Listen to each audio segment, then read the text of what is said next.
नमस्कार दोस्तों, आज का टॉपिक है फिगर्स ऑफ स्पीच का। और उसमें हमने लिया है मेटाफर। मेटाफर को कहते हैं रूपक अलंकार, कहते हैं मेटाफर को।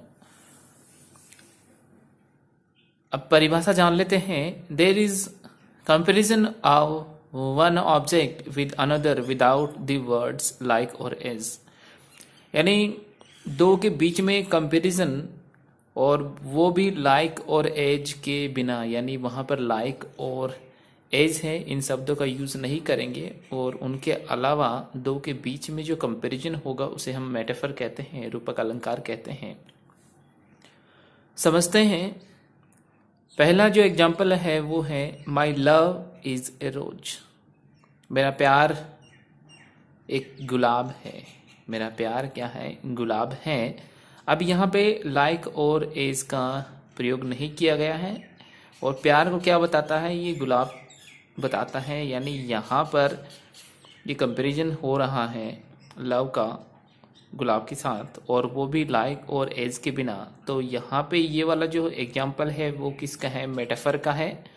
दूसरा एग्जाम्पल देखिए, my loves like a red red rose. मेरा प्यार एक लाल लाल गुलाब की तरह है। यहाँ पे देखिए लाइक और एज का जब हम यूज़ करते हैं, दो डिस्टिंक्टली डिफरेंट ऑब्जेक्ट्स अपने पास होते हैं और वहाँ पे लाइक और एज का यूज किया जाता है, तो वो मेटाफर न होकर वहाँ पे सिमिली हो जाता है। यानी उसे हम उपमा अलंकार कहते हैं। तो ये वाला जो है वो है उपमा अलंकार का है। यानी यहाँ पे इस सेंटेंस में my loves like a red red rose, यानी प्यार को किसकी तरह बताता है? एक लाल लाल गुलाब की तरह बताता है। तो यहाँ पे ये वाला एग्जाम्पल है वो सिमिली का है।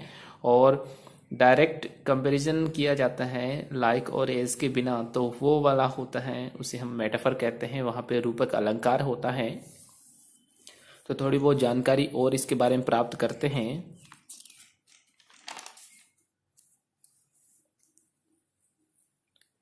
It is used for transferring the quality of one object to another without comparison. यानी यह क्या करता है? इसका प्रयोग किया जाता है ट्रांसफर करने के लिए। यानी the quality of one object, यानी एक ऑब्जेक्ट की जो क्वालिटी है, उसका जो गुण है, उसको ट्रांसफर किया जाता है टू अनदर, दूसरे के साथ, वो भी बिना किसी कंपैरिजन के। ठीक है।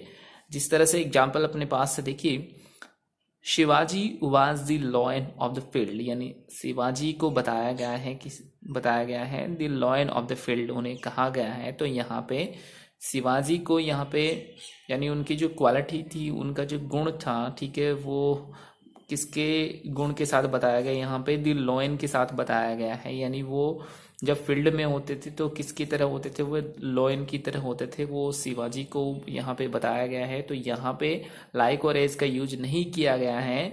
यदि ऐसा होता Shivaji was like the lion of the field, तो यहाँ पे सिमिली का हो जाता है। यहाँ पे सिमिली नहीं होकर ये किसका चला जाएगा? मेटाफर का चला जाएगा। उसी तरह देखिए, idleness is the rust of the soul. यानी इडलनेस को क्या बताया गया है? कि वो सोल पर किसकी तरह है? रस्ट की तरह है, जंग की तरह है। तो यहाँ पे ये इसका प्रयोग किया जाता है कि जो एक ऑब्जेक्ट की जो क्वालिटी है उसको ट्रांसफर कर दिया जाता है टू अनदर विदाउट कंपेरिजन, तो उसको हम मेटाफर कहते हैं।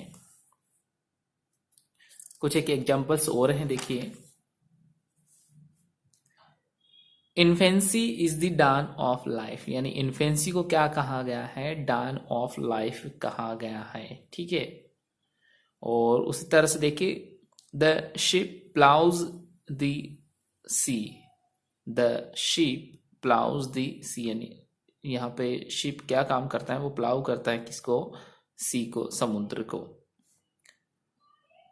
He is still in the spring of life. यानी वह अभी भी किस में है? In the spring of life में है। तो इस तरह से जो मेटाफर होता है उसमें क्या होता है? द रिजेम्बलेंस इज इम्प्लाइड, वहाँ पे होता है उसमें।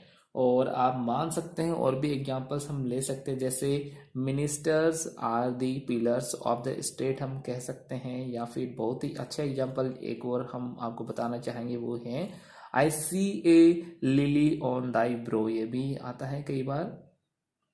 तो इसके साथ ही अपना ये टॉपिक पूरा होता है मेटाफर का। क्योंकि एग्जाम्पल्स हैं, एग्जाम्पल्स की कोई लिमिट नहीं है, बहुत सारे एग्जाम्पल्स हो सकते हैं और कम से कम और आसान शब्दों में हमने आपको समझाने का प्रयास किया है।